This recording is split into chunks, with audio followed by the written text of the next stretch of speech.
Bonjour.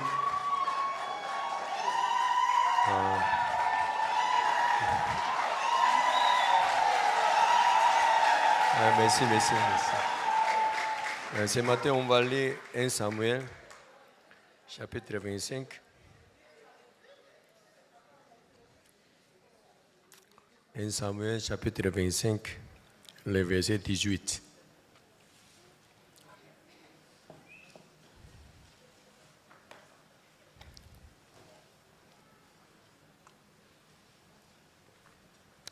Abigail prit aussitôt 200 pains, 2 outres de vin, 5 pièces de bétail apprêtées, 5 mesures de grains rôtis, 100 masses de raisins secs, et 200 de figues sèches, et les mit sur des ânes. Et elle dit à ses serviteurs, passez devant moi, je vais vous suivre, et ne dit rien à Nabal, son mari. Montée sur un âne, elle descendit la montagne par un chemin couvert. Et voici David et ses gens descendaient en face d'elle, en sorte qu'elle les rencontra. David avait dit, c'est bien, en vain que j'ai gardé tout ce que cet homme a dans le désert, et que rien n'a été enlevé de tout ce qu'il possède. Il m'a rendu le mal pour le bien. Que Dieu traite son serviteur David dans toute sa rigueur, si je laisse subsister jusqu'à la lumière du matin, qui que ce soit de tout ce qui appartient à Nabal. Lorsqu'Abigail aperçut David, elle descendit rapidement de l'âne, tomba sur sa face en présence de David et se prosterna contre terre.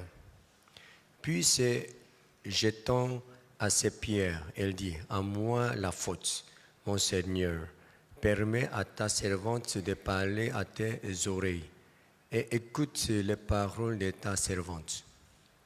Que mon Seigneur ne prenne pas garde à ce méchant homme, à Nabal, car il est comme son nom. Nabal est son nom, et il y a chez lui de la folie. Et moi, ta servante, je n'ai pas vu les gens que mon Seigneur a envoyés. Maintenant, mon Seigneur aussi est vrai que l'Éternel est vivant et que ton âme est vivante. C'est l'Éternel qui t'a empêché de répandre le sang et qui a retenu ta main, que tes ennemis, que ceux qui veulent du mal à mon Seigneur soient comme Nabal. Accepte ce présent que ta servante apporte à mon Seigneur et qu'il soit distribué aux gens qui marchent à la suite de mon Seigneur. Pardon, je t'ai pris la faute de ta servante, car l'Éternel fera à mon Seigneur une maison stable. Pardon, car mon Seigneur soutient les guerres de l'Éternel, et la méchanceté ne se trouvera jamais en toi.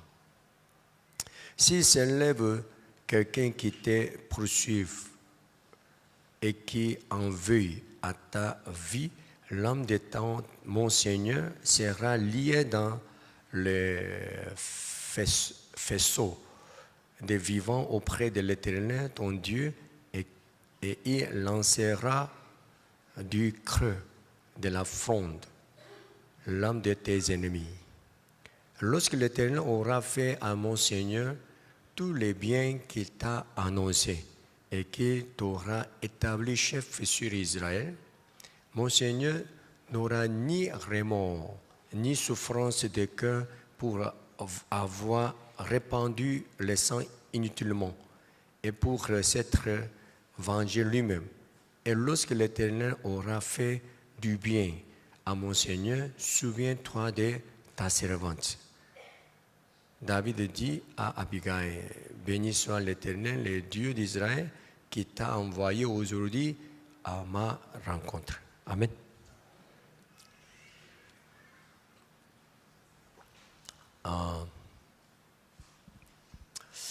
presque un mois, j'étais en voyage. En tout cas, tous les programmes m'étaient bien passés. L'année passée, je n'avais pas de programme personnel. Donc, je pouvais passer beaucoup avec les frères de l'église. Mais cette année, j'étais un peu occupé parce que j'étais programmé pour certaines prédications. Et puis, j'étais avec certaines autorités. Et donc, j'ai été un peu occupé.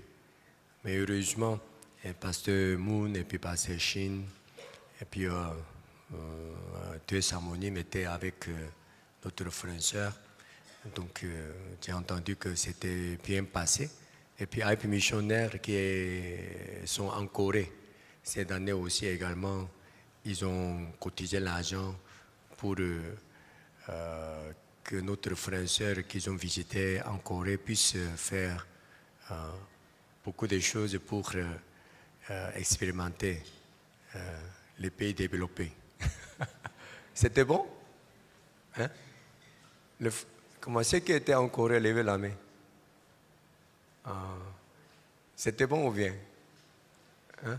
Vous avez fait certaines... Vous avez visité certains lieux, c'est ça, non? Hein?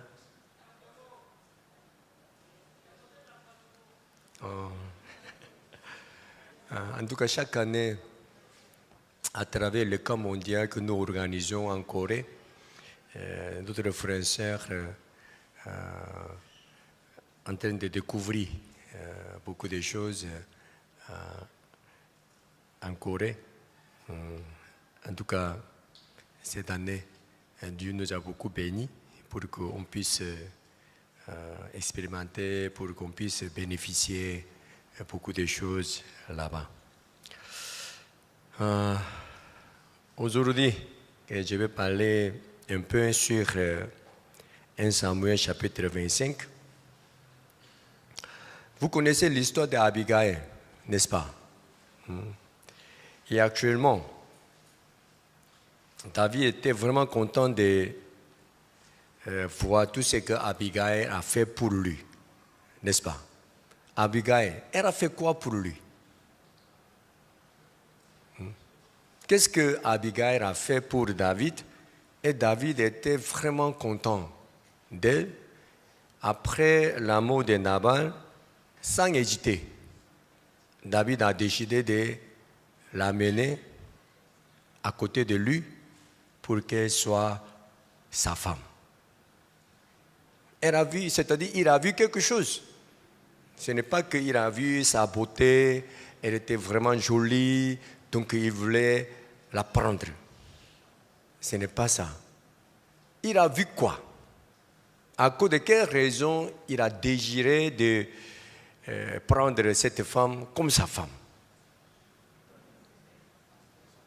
Hein? Oh oui, il a vu son cœur, mais son cœur, concrètement son cœur, quel cœur? Elle l'a aidé.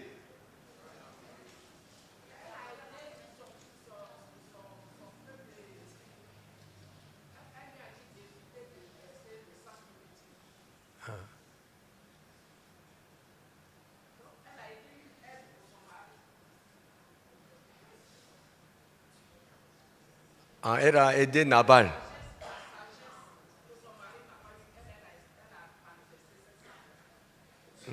C'est-à-dire, elle a aidé Nabal. Donc, en voyant ce qu'elle a fait pour Nabal, David a pensé qu'elle va l'aider aussi. C'est ça, non? C'est ce que tu as dit.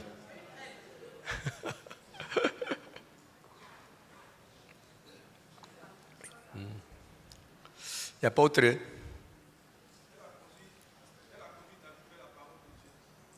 Elle a conduit David vers la parole de Dieu. Quelle parole?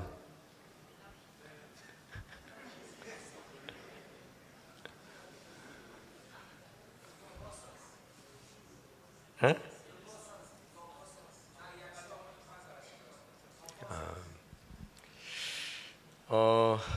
ici,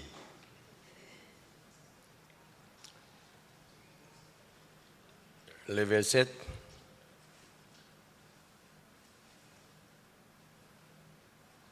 30. Le verset 30. Lorsque l'Éternel aura fait à mon Seigneur tous les biens qu'il t'a annoncés et qu'il t'aura établi, chef sur Israël, mon Seigneur n'aura ni remords, ni souffrance de cœur pour avoir répandu le sang inutilement. C'est-à-dire, David n'a pas répandu le sang innocent. C'est ça? Chaque fois lorsque Dieu a parlé dans les livres de l'Ancien Testament, Dieu n'était pas content du tout de voir la personne qui a répandu le sang innocent. Mais David, il n'a pas répandu le sang innocent. Le deuxième, c'est de la deuxième chose, c'est quoi? Pour s'être vengé lui-même. Amen. C'est-à-dire, selon Abigail, ces deux choses sont très, très, très importantes. La première chose, c'est quoi? On ne doit pas répandre le sang innocent. C'est-à-dire, on ne doit pas agir injustement. Vous comprenez ce qu'il a dit? Il va devenir le roi. Il va diriger un pays. Donc, est-ce qu'il doit diriger le pays avec une manière injuste? Hein? Dieu veut établir la justice de Dieu à travers son serviteur. C'est ça, non? Amen. Donc, ça c'est une chose qui est vraiment importante. La deuxième chose, c'est quoi? Il ne doit pas se venger lui-même. Il ne doit pas se venger lui-même. Ça veut dire quoi?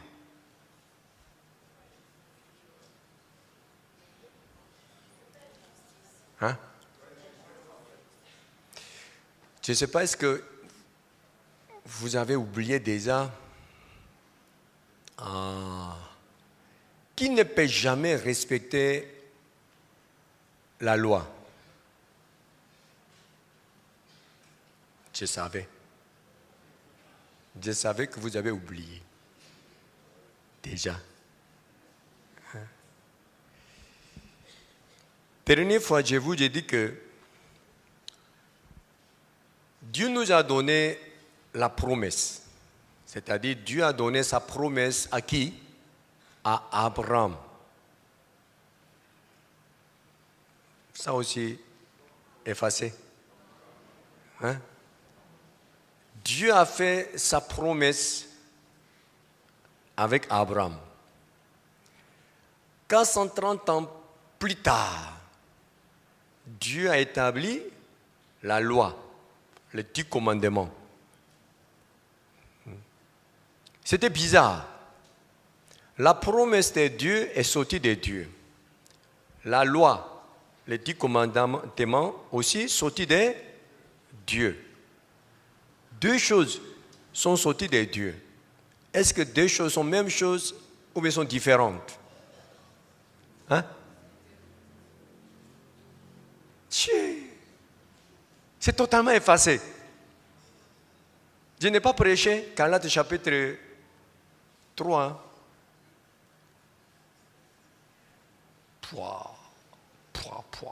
Je crois que j'ai prêché 2 fois même.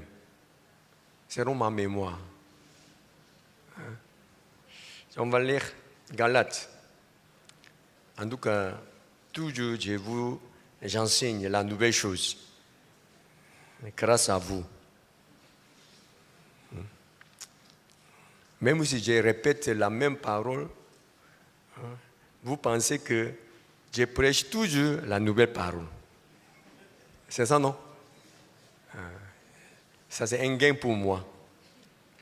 Galates chapitre 3, verset 15.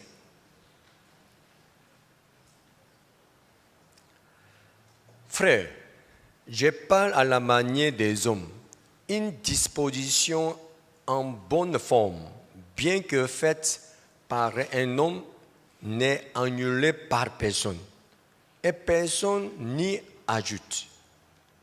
Or, les promesses ont été faites à Abraham. Les promesses ont été faites à Abraham et à sa postérité. Il n'est pas dit et aux postérités, comme s'il s'agissait de plusieurs, mais en tant qu'il s'agit d'une seule, et à ta postérité, c'est-à-dire à Christ. Voici ce que j'entends, une disposition que Dieu a confirmée antérieurement, ne peut pas être annulée. Et ainsi la promesse rendue vaine par la loi survenue 430 ans plus tard. C'est-à-dire, deux choses sont différentes. Ça veut dire quoi? Deux choses ne peuvent jamais être établies en même temps. Vous comprenez? Dieu, il ne peut pas changer sa parole. C'est-à-dire, il ne peut pas mentir. Amen. Mais lorsque on voit ces deux choses, on sent que Dieu est en train de mentir. Pourquoi? La promesse de Dieu est quoi? Genèse,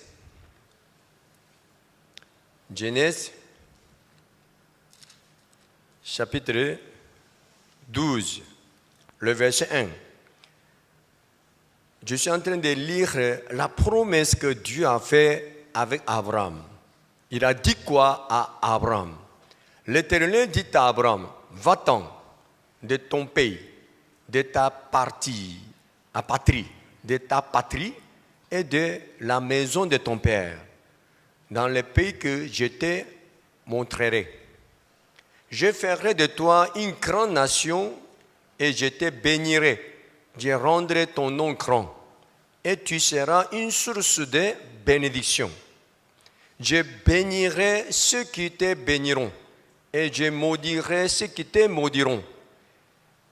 Et toutes les familles de la terre seront bénies en toi. Ça, c'est la promesse que Dieu a faite avec Abraham. À travers cette promesse, on peut voir quoi? Qu'est-ce qu'on peut voir? Dieu bénirait, le verset 2. Je ferai, je te bénirai, je rendrai. Et puis, à la fin, tu seras une source de bénédiction. Parce que qui va travailler dans ta vie? Qui? Ça veut dire que dans la promesse de Dieu, qui va travailler? C'est-à-dire, pour que tu sois béni, qui doit travailler? Donc, tout dépend de qui? Tout dépend de Dieu. C'est moi. C'est moi qui va travailler dans ta vie. Ça, c'est la promesse. La promesse, ça c'est unilatéral ou bien mutuel. La promesse. Oh, hein? La promesse. Hier, on a vu le mariage. La promesse, c'est-à-dire l'alliance. Ça, c'est la promesse. Vous comprenez? C'est-à-dire, si une personne a parlé, l'autre personne doit accepter. En ce moment-là, ça devient la promesse. Vous comprenez ou vous ne comprenez pas? Vous comprenez? Donc, une personne ne peut pas faire la promesse. C'est-à-dire, s'il a dit quelque chose seul, ça ne peut pas devenir une promesse. Vous comprenez ou vous ne comprenez pas? Amen. C'est donc, lorsque Dieu a promis, comment Dieu a promis? Qu'est-ce que Dieu a dit dans sa promesse? Il a dit qu'il il va travailler dans sa vie. Ça, c'est bien résumé. Hébreux chapitre 3. Pardon. Hébreux chapitre 6. Hébreux chapitre 6, le verset 13.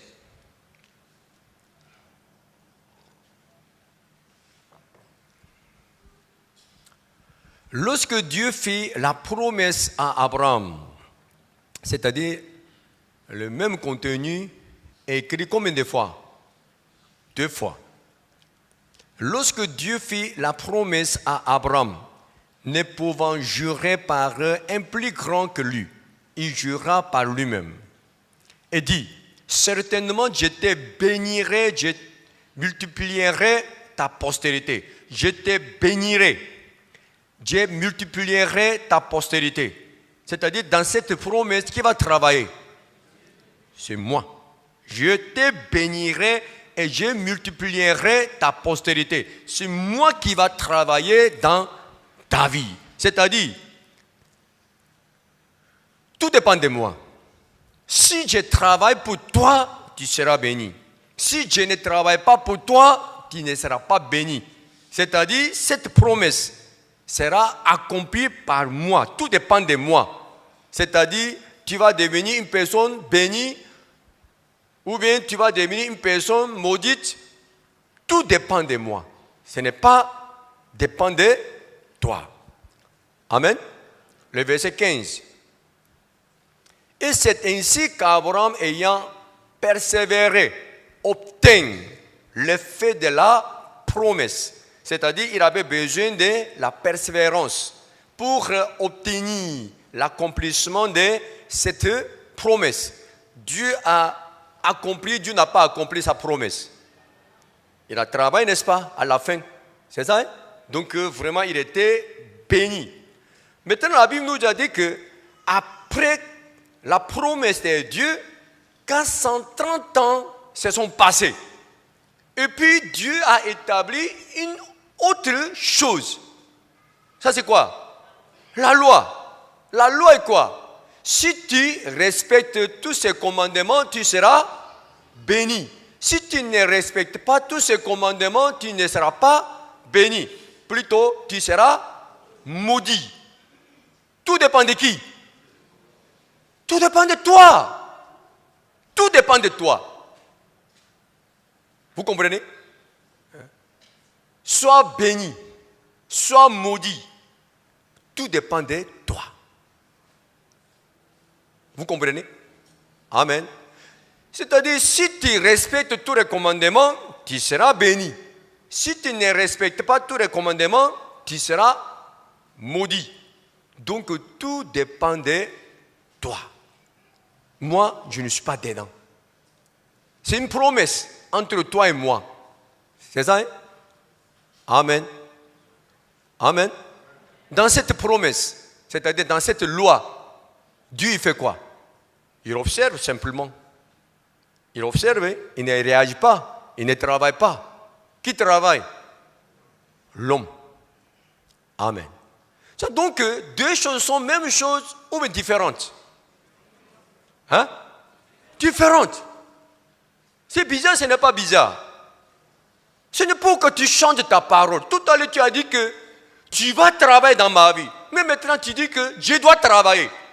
Qu'est-ce qui est vrai? Qu'est-ce que tu veux faire? On ne comprend pas. Donc, on va retourner Galates chapitre 3. Est-ce que vous comprenez ce que je suis en train d'expliquer? Galates chapitre 3, le verset 17. Voici ce que j'entends, une disposition que Dieu a confirmée antérieurement ne peut pas être annulée. Ça veut dire quoi? La loi que Dieu a faite ne peut pas annuler quoi? La promesse que Dieu a déjà faite. Amen. Et ainsi la promesse rendue vaine par la loi survenue 430 ans plus tard. 18. Car si l'héritage venait de la loi, il ne viendrait plus de la promesse. Or, ce n'est pas la promesse que Dieu a faite à Abraham, c'est don de sa grâce. 19.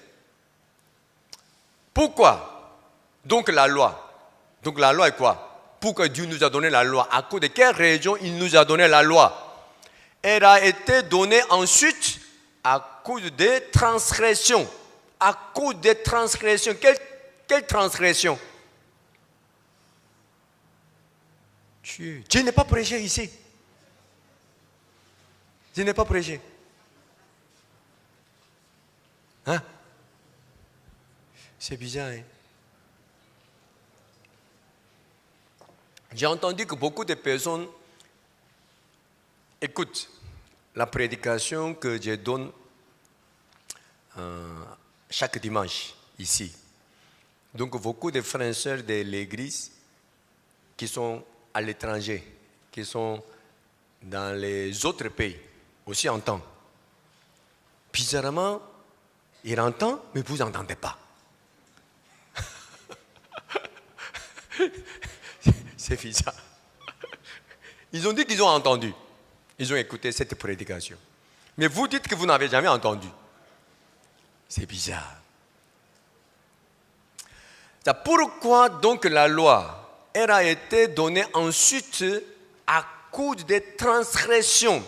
Qui a transgressé? L'homme a transgressé quoi? L'homme a transgressé quoi? L'homme a transgressé la promesse de Dieu. La promesse de Dieu est quoi? Je vais travailler pour toi. Je te bénirai. Vous comprenez? Vous comprenez pas? Je te bénirai. Je travaillerai pour toi. C'est moi qui va travailler dans ta vie. Ça, c'est la promesse. Mais l'homme a transgressé la promesse de Dieu.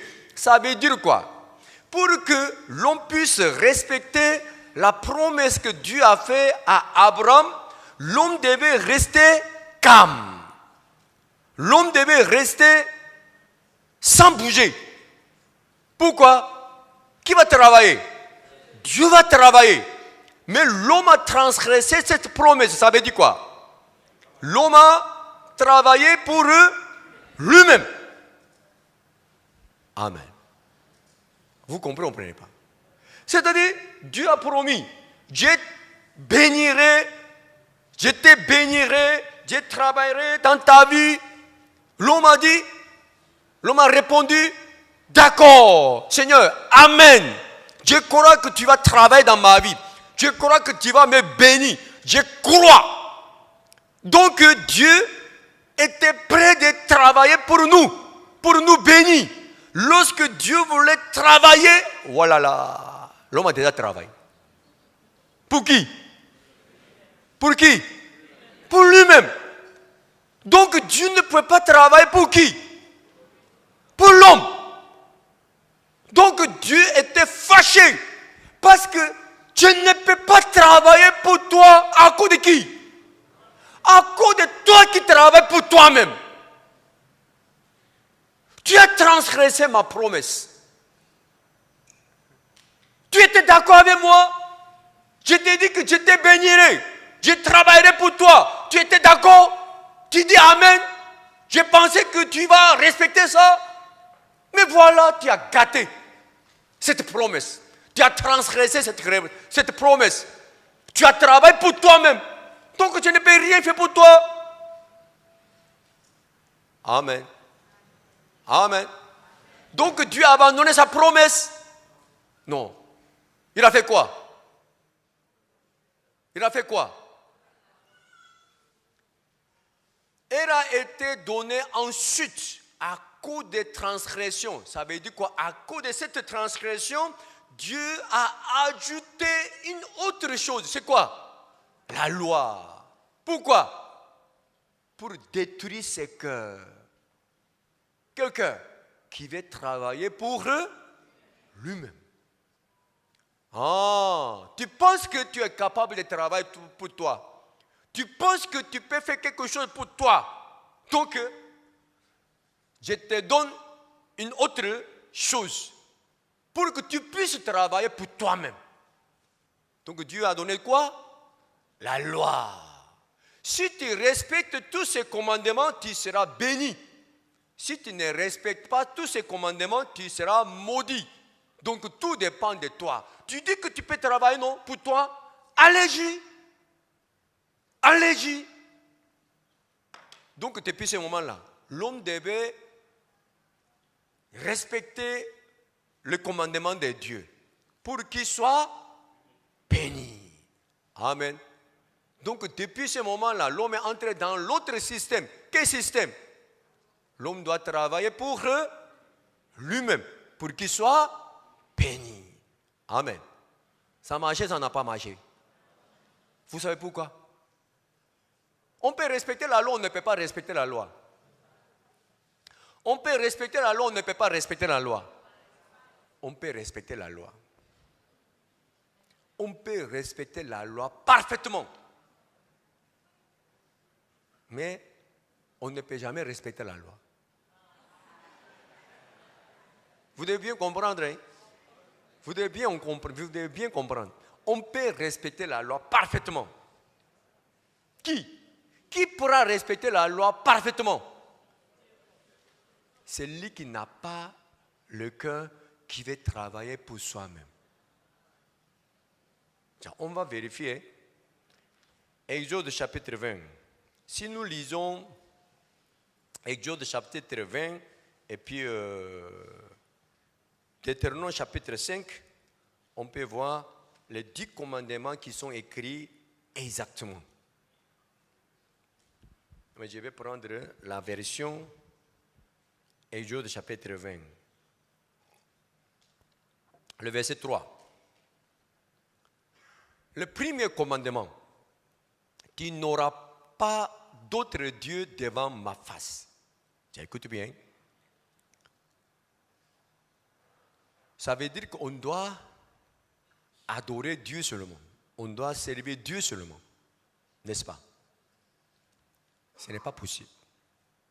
Ce n'est pas possible. Vous pensez que vous allez adorer Dieu seulement? Hein? Non. Vous êtes content de Dieu lorsque Dieu travaille pour vous. Mais vous n'êtes pas content de Dieu lorsque Dieu ne travaille pas pour vous. C'est-à-dire, votre objectif, c'est quoi? Servir Dieu ou bien servir vous-même? Hein? On a déjà expérimenté ça dans notre vie. On est fâché contre Dieu parce que Dieu ne travaille pas pour qui? Pour nous. Les gens adorent les idoles. Vous savez pourquoi? Hein? Lorsque j'adore cette idole va travailler pour moi. Donc mon objectif est quoi? Adorer l'idole ou bien adorer moi? Hein? Adorer ma personne. Ce que je veux, je vais avoir. Donc, j'utilise ces chemins. Voilà, je vais adorer cette idole. Parce qu'il va donner ce que je veux. Donc, finalement, ce que je veux, c'est quoi? Avoir ce que je veux. Servir ma personne. Amen. Vous comprenez? Donc, celui qui veut servir lui-même, celui qui veut servir lui-même ne peut jamais adorer Dieu seulement. Ce n'est pas possible. Le verset 4. Tu ne te feras point d'image taillée. Ça veut dire quoi? Si on lit ça, on ne comprend pas. Le verset 5. On ne doit pas fabriquer les idoles. On ne doit pas fabriquer l'image de Dieu en prenant les images de ce monde. Ça veut dire quoi? Le verset 5. Tu ne te prosterneras point devant elle. et tu ne les serviras point. Car moi, l'Éternel ton Dieu, je suis un Dieu jaloux, qui punit l'iniquité des pères sur les enfants jusqu'à la 3e et la 4e génération de ceux qui me haïssent. Ça veut dire quoi? Celui qui taille les images de Dieu, il est qui? C'est lui qui n'aime pas Dieu. C'est lui qui hait Dieu. C'est ça, hein? Amen. Vous aimez Dieu ou vous haïssez Dieu? Hein? Celui qui aime Dieu, levez la main. Celui qui hait Dieu, levez la main.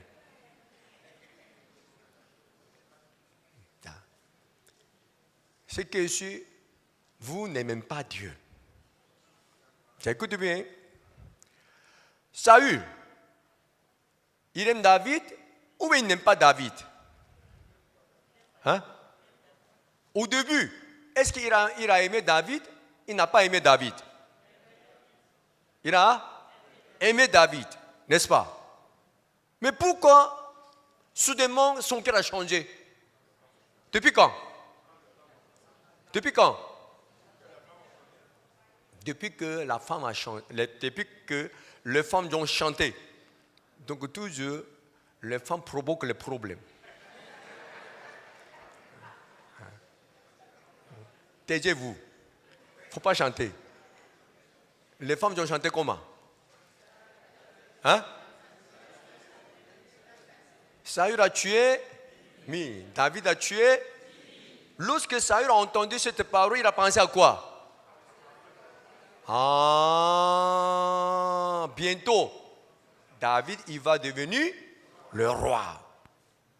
Il a aimé David parce que David a tué tous ses ennemis. Il a tué Goliath.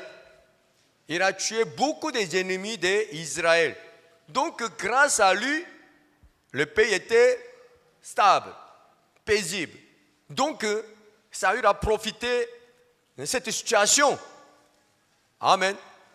Donc, lorsque David a fait la guerre, pour lui, il a aimé David. Jusqu'à il l'a mis où? Un chef de l'armée. Il est devenu le chef de l'armée. Toujours le coup d'État vient d'où? De l'armée.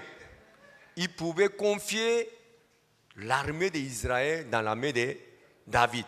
Parce qu'il a cru que David est fidèle. Il travaille pour lui. Il était vraiment content de lui. Il l'a aimé. Mais un jour, il a pensé à quoi? Ah, il va devenir le roi bientôt. S'il est le chef de l'armée, il n'y a aucun problème. Mais je ne veux pas qu'il devienne le roi. Notre cœur est la même chose envers Dieu. Si Dieu travaille dans notre vie comme le chef de l'armée, on a des problèmes, on a des difficultés, on a des ennemis. Dieu travaille toujours dans notre problème. On est content de Dieu, on n'est pas content de Dieu. On est content de Dieu. On a des problèmes. L'église était motivée. L'église va prier. L'église a fait tout pour vous aider. On est content de l'église. On est content des pasteurs. Mais l'église veut vous diriger, dominer, conduire. On est content, on n'est pas content. On est content, on n'est pas content. On n'est pas content. On n'est pas content. Pasteur, il faut faire attention. Je vois que tu es en train de dépasser les traits que j'ai mis. Tu peux partager la parole avec moi. Tu peux m'encourager. En tout cas, tu m'as aidé. Je suis content, je suis reconnaissant même. Mais tu ne dois pas abuser. Ça, tu dois rester à ta limite.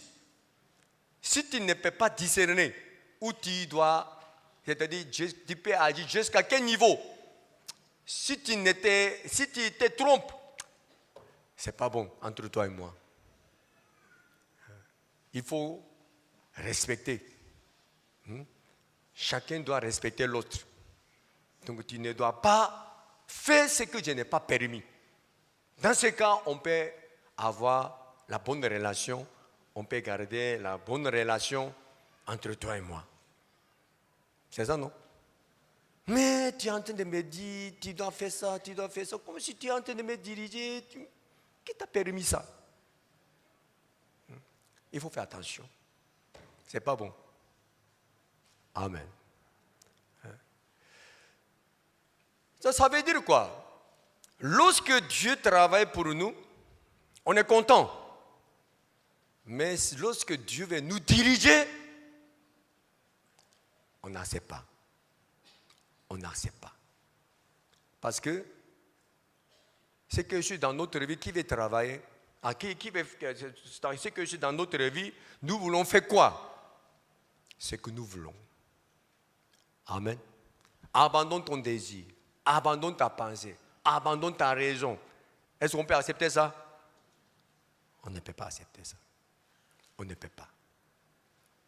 Amen. Donc, c'est lui qui veut travailler pour lui-même. C'est lui qui veut servir lui-même. Ne peut jamais respecter la loi. C'est impossible. Le verset 7. Exode chapitre 20, verset 7. Tu ne prendras point le nom de l'Éternel, ton Dieu, en vain. Ça veut dire quoi? Tu ne prendras point le nom de Dieu en vain. Ça veut dire quoi? Il ne faut pas utiliser le nom de Dieu inutilement. Inutilement. Dans les mensonges. Ça veut dire quoi? Je te jure au nom de Dieu. Ça, c'est la volonté de Dieu. C'est Dieu qui a permis. C'est-à-dire, lorsque, avant même, que, comment ça s'appelle? Crypto-monnaie. Ça, c'est vraiment la volonté de Dieu. C'est Dieu qui a ouvert ce chemin pour que je puisse gagner l'argent. Peut-être l'église ne connaît pas ça. Le pasteur, il ne connaît pas. Mais je connais. Il ne peut pas me parler parce qu'il ne connaît pas ça. Mais je connais crypto-monnaie exactement. C'est Dieu qui a permis ça. Je te jure, c'est la volonté de Dieu. Tu vas voir comment Dieu travaille dans ma vie. Les gens utilisent le nom de Dieu pour se justifier, pour s'établir, pour accomplir ce qu'ils veulent. C'est ça, non? C'est vrai, ce n'est pas vrai. C'est ça? Tu veux avoir ça, mais quelqu'un l'empêche. Tu ne connais pas la volonté de Dieu. Ça, c'est la volonté de Dieu. Je te jure, c'est Dieu. Les gens utilisent le nom de Dieu pour faire ce qu'ils veulent. Le verset 8. Souviens-toi du jour du repos pour les sanctifier. Est-ce qu'on peut se reposer dans les difficultés, dans les problèmes? Je vois là, le docteur m'a dit que j'ai des cancers. Seulement, je pourrais vivre 6 mois seulement. En ce moment-là, je peux me reposer. Dans ma vie, il y a des difficultés, il y a des problèmes, il y a des souffrances. Est-ce que je peux me reposer? Pourquoi? Tu cherches. Qu'est-ce que je dois faire dans cette situation? Comment je peux résoudre ces problèmes? Donc, je pense, je suis stressé. Qu'est-ce que je dois faire? Comment je vais faire? Comment? Je ne peux jamais me reposer. Donc, celui qui veut travailler pour lui-même, celui qui peut travailler pour lui-même, celui qui veut ce qu'il veut, ne peut jamais se reposer dans la situation difficile. Amen. Vous comprenez? Et puis, quoi? Le verset 12. C'est le 5e. C'est ça, non? Honore ton père et ta mère, afin que tes jours se prolongent dans le pays que l'Éternel, ton Dieu, te donne. Est-ce qu'on peut honorer Dieu? Est-ce qu'on peut honorer notre parent? Celui qui honore son père et sa mère, levez la main. Parce que j'honore mon père.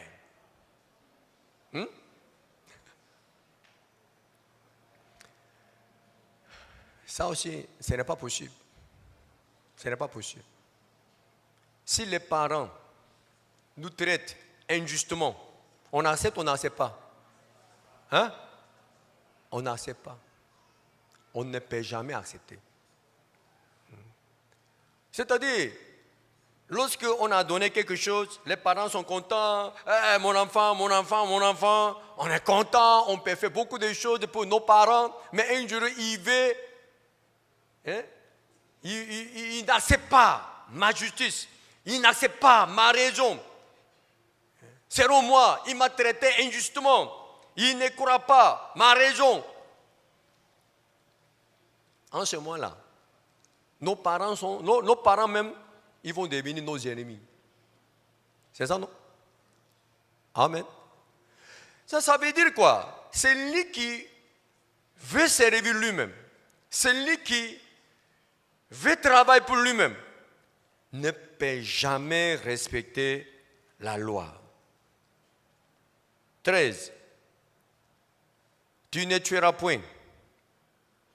On tue tous les jours. On tue tous les jours.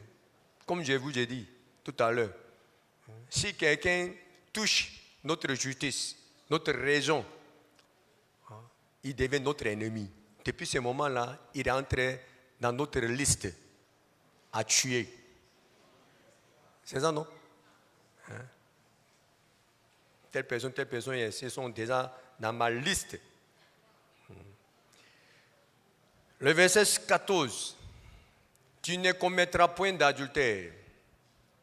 Et voilà, je me suis déjà marié, mais je vois une fille qui est jolie, une femme qui me plaît, elle est gentille, elle est obéissante. En ce moment-là, on pense comment?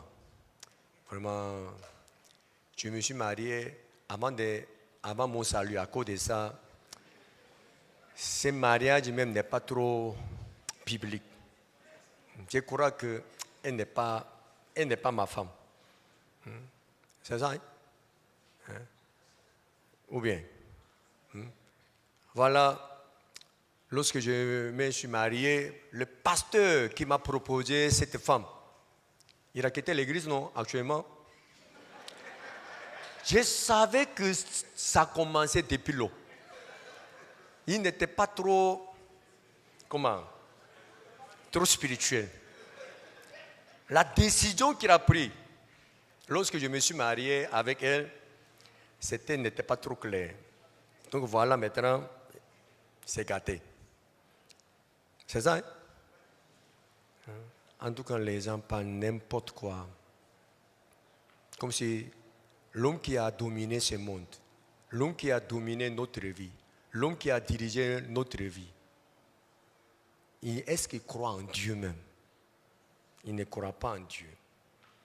Dieu a utilisé Élie, qui n'était pas lucide, qui n'était pas spirituel, pour que Anne pouvait avoir Samuel. Amen. Dieu, il ne se trompe pas. Amen. Le verset 15. Tu ne déroberas point. On peut voler tout ce qu'on veut. C'est ça, hein? Si nous voulons avoir quelque chose, on peut mentir, on peut voler. Le verset 16. Ici, tu ne porteras point de faux témoignages. On ment toujours pour qu'on puisse être justifié, pour qu'on soit justifié, pour qu'on puisse avoir des raisons. On peut mentir. On peut mentir. Parmi vous, mais il y a beaucoup de personnes qui m'ont menti. C'est ça, non? Sans hésiter. Il ment.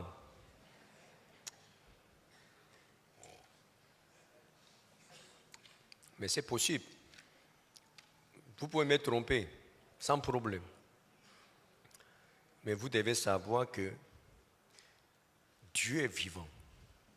Amen. C'est donc celui qui veut servir lui-même, celui qui veut travailler pour lui-même, ne peut jamais respecter la loi. C'est impossible. Mais celui qui croit en Dieu réellement,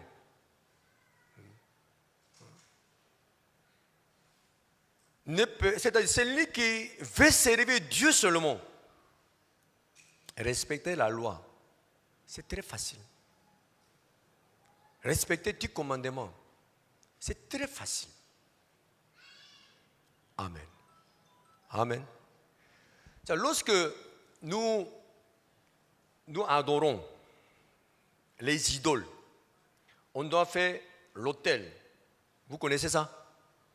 C'est-à-dire, dans toute la religion, si on entre dans le temple, il y a quoi?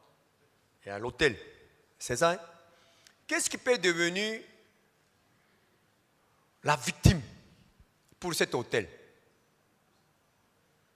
On a besoin de, comment ça s'appelle? La victime pour l'autel, n'est-ce pas? Donc les gens utilisent quoi pour cette victime? Les animaux. Et puis, le produit de la terre.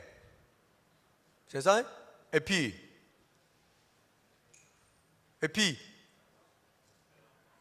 notre enfant.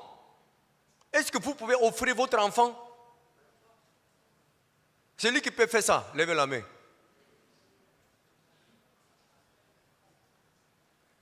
C'est que si on peut le faire, sans faute. Sans faute. Comme je vous ai dit tout à l'heure. Si vos parents ont parlé mal contre vous, même si vous avez raison, ils n'ont pas cru.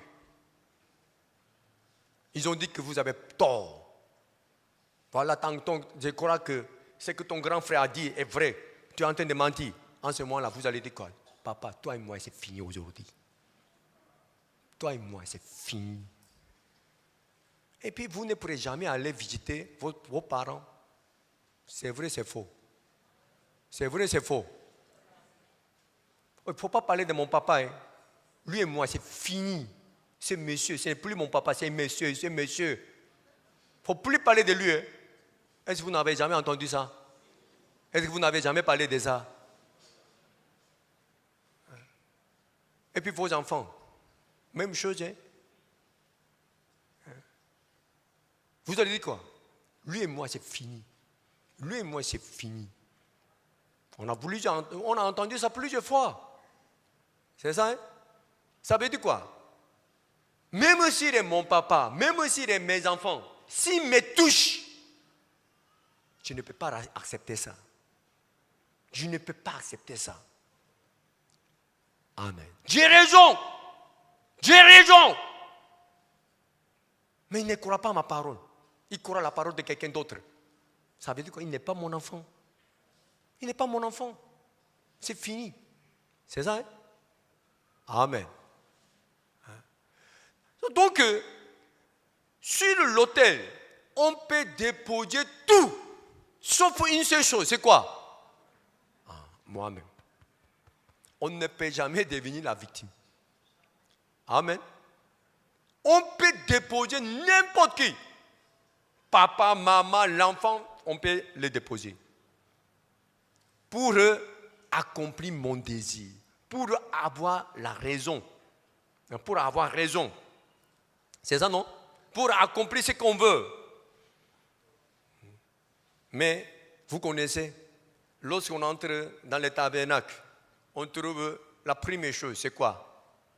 L'autel d'Holocauste. C'est ça? Hein? Sur l'autel d'Holocauste, qui doit entrer? Qui doit monter? Qui doit être déposé? Ma personne. Ma personne. On entre dans le tabernacle pour servir Dieu. Pour servir Dieu, on doit passer forcément l'autel d'Holocauste. Voilà, on doit passer l'autel Holocauste. Forcément, on doit mettre la victime. La Bible a demandé quelle victime? c'est nous. Nous-mêmes, nous devons monter sur l'autel. Ça veut dire quoi? Celui qui veut servir lui-même ne peut jamais servir Dieu. Si tu veux servir Dieu, tu dois devenir la victime. Tu dois devenir la victime. Toi, c'est qui? Celui qui veut vivre pour toi-même. Pour celui qui veut vivre pour lui-même. Est-ce que vous comprenez ce que j'ai dit? Amen. Amen. Dieu veut tuer qui? Celui qui a transgressé la promesse de Dieu. Dieu dit que je vais travailler pour toi. Mais maintenant, tu veux travailler pour toi-même.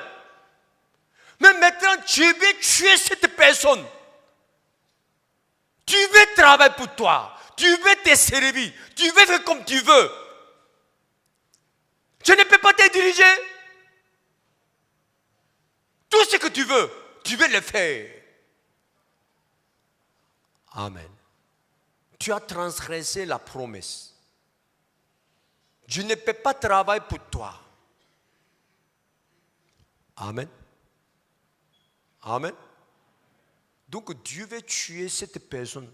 Parce qu'à cause de cette personne, Dieu ne peut pas respecter sa promesse.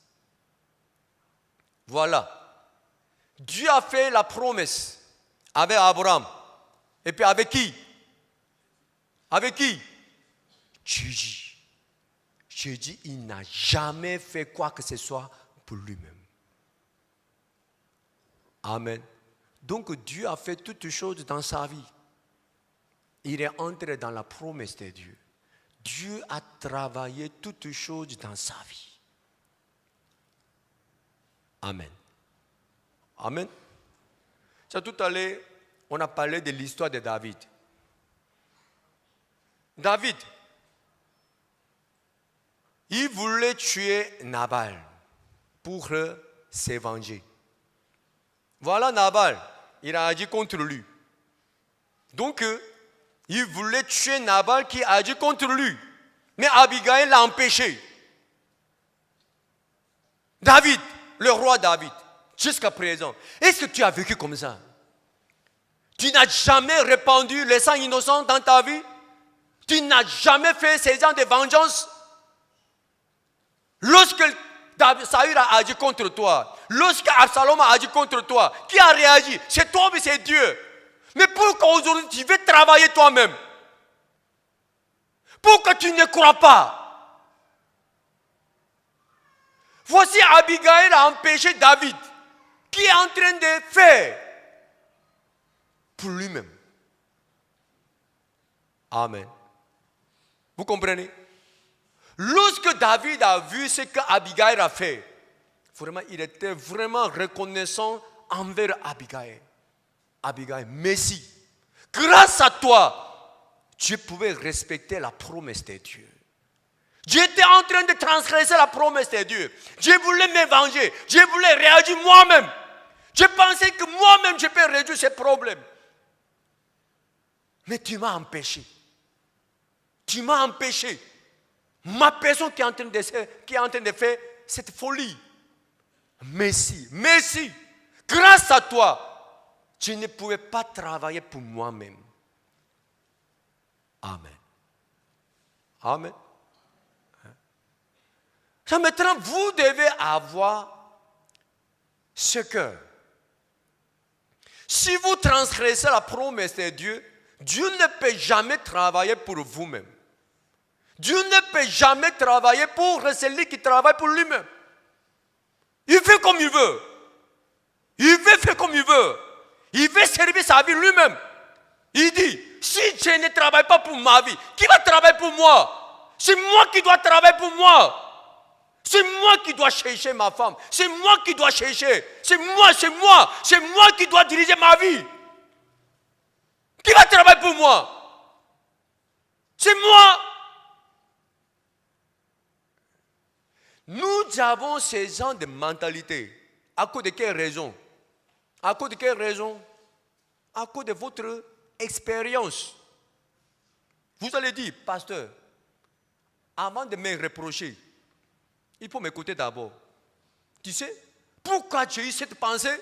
J'ai confié mon travail, j'ai confié ma situation dans la main de Dieu. Dieu n'a pas réagi, Dieu ne m'a pas sauvé, Dieu ne m'a pas aidé.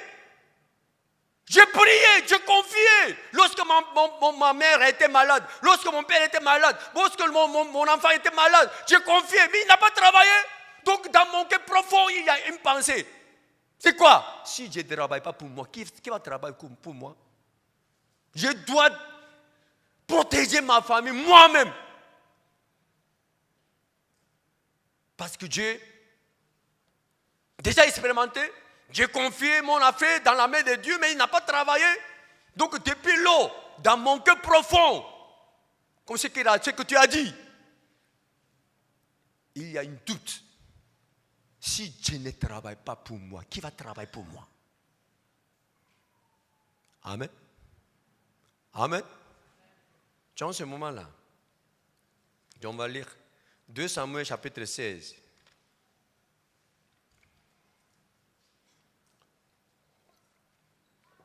Une fois, j'ai déjà parlé l'histoire de 3 personnes.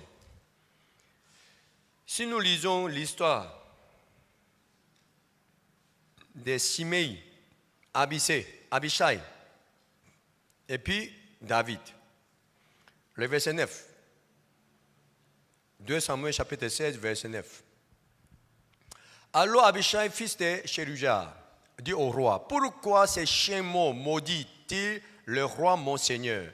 Laisse-moi, je te prie, aller lui couper la tête. Mais le roi dit, qu'ai-je à faire avec vous, fils de Sheruja? S'il maudit, c'est que l'Éternel lui a dit, maudit David, qui donc lui dira pourquoi agis-tu ainsi?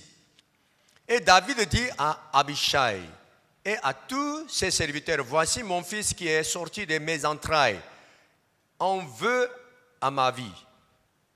À plus forte raison, c'est Benjamite, laissez-le, et qu'il maudisse, car l'Éternel lui a dit.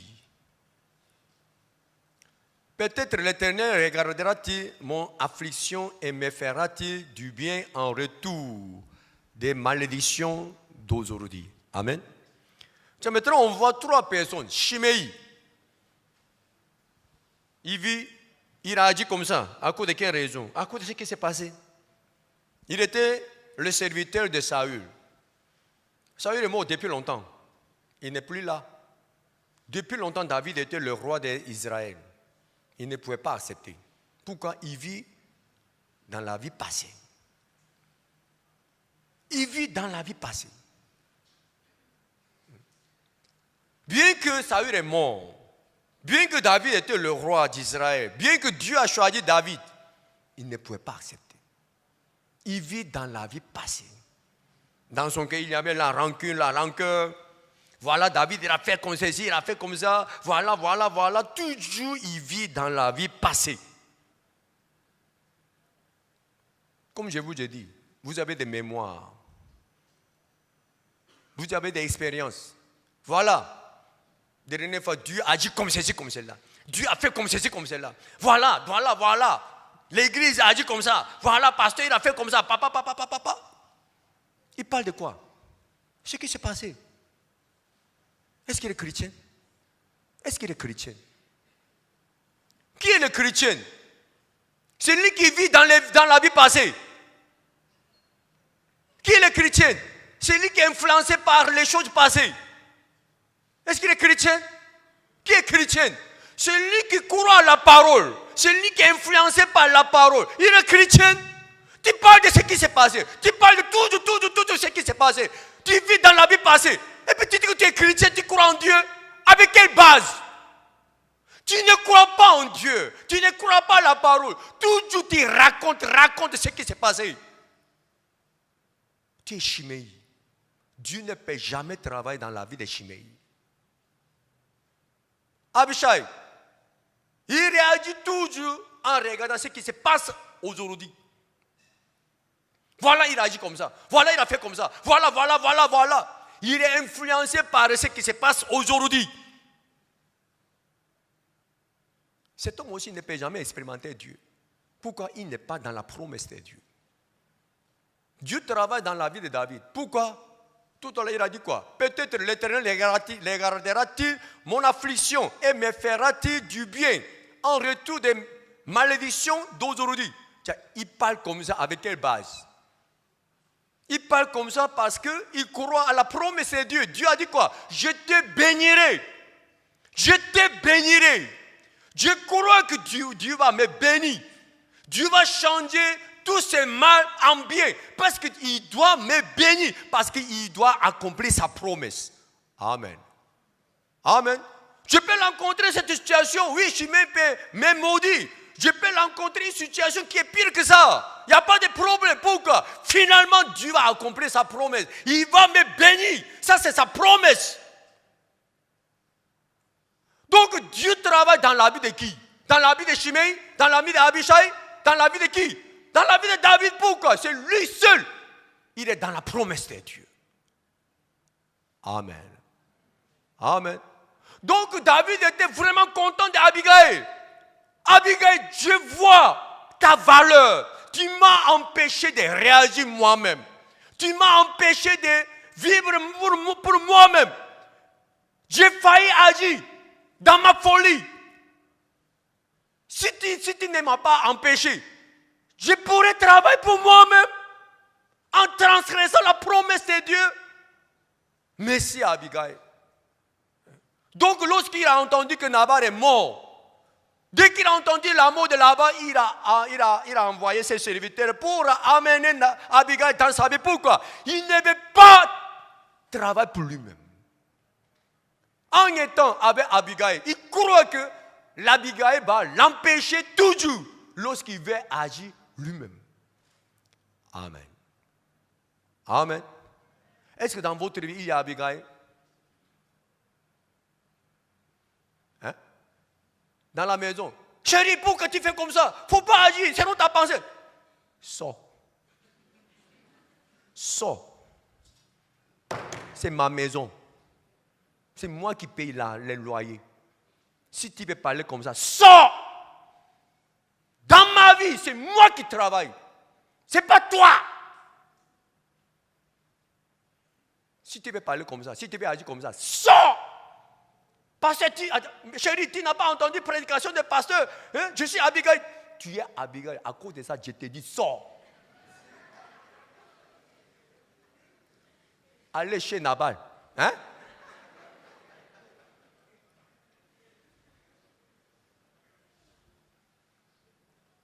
Tu n'as pas de droit de me parler comme ça. Amen. Vous comprenez ou ne comprenez pas? David connaît la valeur d'Abigail. Mais Nabal, il ne bénéficie jamais d'Abigail. Nabal, il ne bénéficie jamais d'Abigail. Abigail est là. Elle ne peut pas parler. Pourquoi? Nabal, il est têtu. Il n'écoute personne. Il n'écoute personne.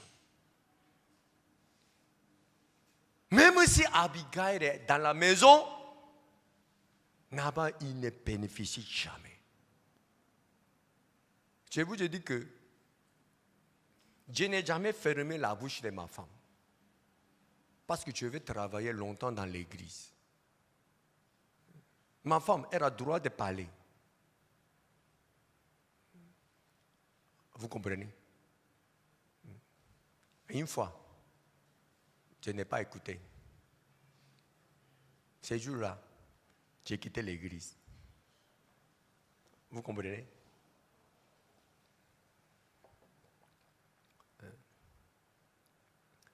Donc, vraiment, je veux que vous sachiez la valeur d'Abigail. L'église est là pour jouer le rôle d'Abigail. Mais vous cherchez qui? C'est lui qui parle pour vous. C'est lui qui peut vous donner raison. Tu as raison. Tu as raison. Ce que tu as dit, c'est juste. Mais l'Église ne comprend pas, hein? L'Église a besoin de hommes-load. Quoi? Mise à jour. Quoi? Update. Update. Beaucoup de personnes ne connaissent pas le rôle d'Abigail. Beaucoup de personnes ne bénéficient pas de l'Abigail que Dieu a mis dans notre vie. Mais lorsque David a rencontré Abigail, Abigail a fait quoi? David est en train d'aller pour tuer Nabal. Il était sur le cheval, en vitesse, avec ses amis, dans la colère. Mais la femme, en temps normal, David, il devait passer sur elle.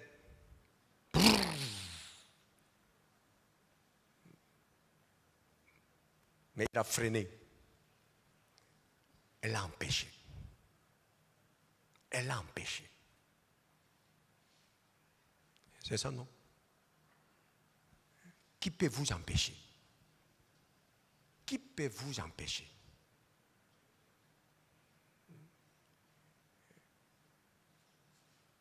Si vous êtes saisi par le désir, qui peut vous empêcher? Lorsque vous êtes saisi par votre raison, qui peut vous empêcher? Lorsque vous avez pris votre décision, qui peut vous empêcher?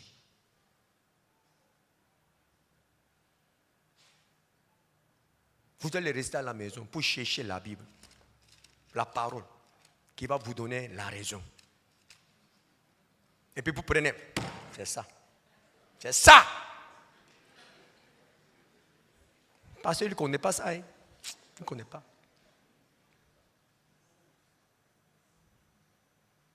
J'ai agi comme ça. Lorsque j'ai quitté l'église, j'ai rencontré Pasteur Bach. Pasteur, j'ai ouvert la Bible. Nouveau Testament, Ancien Testament. Tchac, tchac, tchac, tchac. À cause de cette région, cette église est pourrie. Parce que tu dois faire ta repentance. J'étais très fort. J'ai utilisé la Bible. Hein? J'ai utilisé la Bible.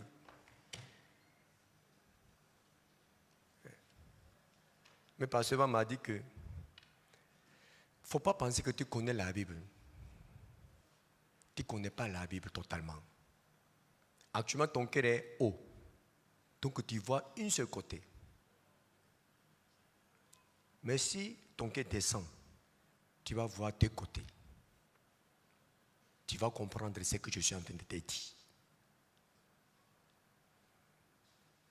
Je ne pouvais pas comprendre ça. Voilà. Il recommence. Toujours il a raison. Il n'est pas prêt de m'écouter.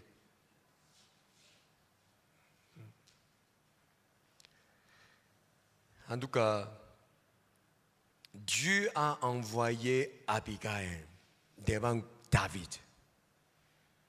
Il avait raison. Il avait raison. Tellement il avait raison, il a dit quoi?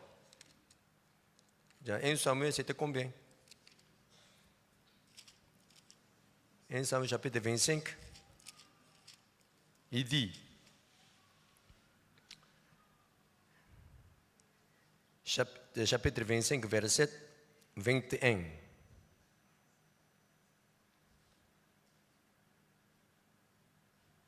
À 22.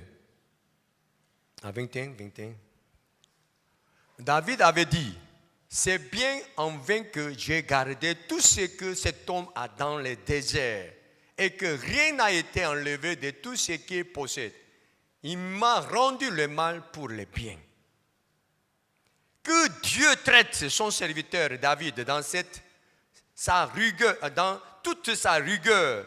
Si je laisse subsister jusqu'à la lumière du matin, qui que ce soit de tout ce qui appartient à Nabal, au nom de Dieu, je te dis. Amen. Tellement il avait raison. Il a dit ça. Tiens, s'il a exécuté ça, lui-même, il devait tuer Abigail. C'est ça, hein? Lui-même, il devait tuer Abigail. Donc, il a dit quoi? Verset 32. David dit à Abigail, béni soit l'Éternel, le Dieu d'Israël, qui t'a envoyé aujourd'hui à ma rencontre. 33. Béni soit ton bon sens et béni sois-tu, toi qui m'as empêché en ce jour de répandre le sang et qui a retenu ma main. Mais l'Éternel, le Dieu d'Israël, qui m'a empêché de te faire du mal, est vivant. Si tu t'étais hâté de bénir au-devant de moi, il ne serait resté qui que ce soit à Nabal, d'ici à la lumière du matin. Amen. Dieu l'a empêché de tuer qui? Abigail. Amen. Dieu ne veut pas qu'on tue Abigail. Vraiment, je veux que vous tous, nous tous, nous sachions la valeur d'Abigail. Dieu a toujours mis Abigail dans notre vie. Mais on doit bien bénéficier de cette Abigail. Malheureusement, Nabal, Abigail était là, mais il n'a jamais bénéficié d'Abigail parce que Abigail, elle n'avait pas de droit d'ouvrir sa bouche. Donc, elle devait rester fermer sa bouche. Elle ne pouvait jamais ouvrir sa bouche parce que Nabal n'a jamais autorisé ça. Amen. Et donc, en tout cas, aujourd'hui, je voulais vous parler l'histoire d'Abigail pour qu'on puisse connaître la valeur de l'Abigail, pour qu'on puisse bénéficier d'Abigail dans notre vie. Amen. Dieu veut que nous retrouvions, Dieu veut que nous retournions dans sa promesse. Parce que Dieu veut travailler dans notre vie pour que nous soyons bénis par lui-même. Amen. Amen. Celui qui est sous la loi, il est sous la malédiction. Pourquoi? Parce qu'il ne pourra rien faire pour qu'il soit béni. Parce qu'il est très incapable. Il est incapable, il est impuissant pour travailler pour lui-même. Donc forcément, Dieu doit travailler dans notre vie. Et à cause de cette raison, Dieu veut que nous retournions à la promesse de Dieu. Amen. Pour qu'on puisse retourner dans la promesse de Dieu, Dieu a envoyé Abigail dans notre vie pour qu'on puisse arrêter de faire quoi que ce soit pour lui-même, pour nous-mêmes. Amen. Est-ce que vous avez compris? Aujourd'hui, vous avez bien entendu, non? Bien écouté. C'est un projet, il ne faut pas dire qu'on n'a jamais entendu. Amen. Ok, prions. Seigneur, merci. Ce matin, tu nous as parlé. Vraiment, je veux que cette parole soit gravée dans notre cœur. Tu veux travailler dans notre vie. Ça, c'est ta promesse. Seigneur, ton serviteur nous a enseigné qu'on ne doit jamais accepter dans notre rêve même une parole, une pensée. Dieu ne travaillera pas dans notre vie. Ça, c'est le mensonge. Seigneur, vraiment, je crois que tu veux accomplir ta promesse dans notre vie. Tu veux vraiment travailler dans notre vie. Donc, tu veux qu'on retourne à ta promesse pour qu'on puisse bénéficier de ton travail. Parce que tu es toujours prêt de travailler pour nous. Seigneur, vraiment, je veux que tous ceux qui sont ici acceptent l'empêchement